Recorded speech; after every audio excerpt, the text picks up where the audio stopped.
Hi there, folks. Welcome to Mindful Moments. What is the purpose of being mindful? Another word for it, being aware, raising our awareness.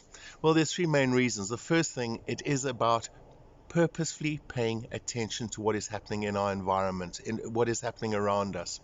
It is also very closely related to this, becoming present to the moment, and in that moment to suspend all judgments, because so often we are all of us are living in our own subjective reality. We all think we're seeing the same thing, but we are not. So awareness is about doing our best to become more objective as to what is happening around us. So we're going to talk a little bit about awareness and anger right now. For me, anger and emotion, it's an evolutionary emotion as part of being human. It's ensured our survival, and it still does to a degree. But back in the days when we were hunters and gatherers, we didn't face anger every day. It was reserved for the saber-toothed tiger, or maybe, whatever arguments or battles were happening within the clan, so to speak. But this didn't happen every day. But in the modern day world, this saber-toothed tiger has come with us. It's that evolutionary part of us. And what can happen is, instead of having the saber-toothed tiger really happen in our lives, we can even think that saber-toothed tiger up. We can create, through a thought, we can create a threat in our mind that is not real. And what happens is our brain does not know the difference between what we are thinking and what is actually happening out there. So what happens is it evokes anger within us. And sometimes that anger is not even based on anything real. It's based on an imaginary concept. So awareness and anger itself is vital in the modern day world, because we have the symbolic saber-toothed tiger threat sneaking up in every aspect of our lives. It's not just in our thoughts. It's social media, which can affect our thoughts.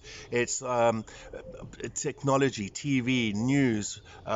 It's the fast-paced environment and what is expected of us that can really evoke this anger. And I feel anger is becoming more of a daily experience, momentary experience that happens way more often than what it was originally designed to do for our bodies. So what does awareness do for us? Awareness allows us to pay attention to this anger. We cannot deny anger, because the moment we deny our anger, we are going to make this anger worse. It needs to be expressed. It needs to be heard. And that's really what awareness does. It turns the light on behind the anger, so we can see, why are we angry? What are the fears that this anger is revolving around?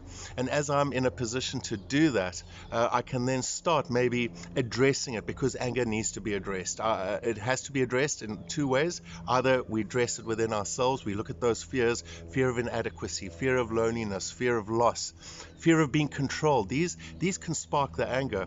And as I work with that within myself, maybe face the fears, and there's lots of other tools we'll work with later on around this. One can actually manage one's anger, or even journaling, for example, allows you to express it. But sometimes we have to maybe address it with somebody else. Maybe somebody has upset us, but that person is really important in our lives. We value that relationship with them.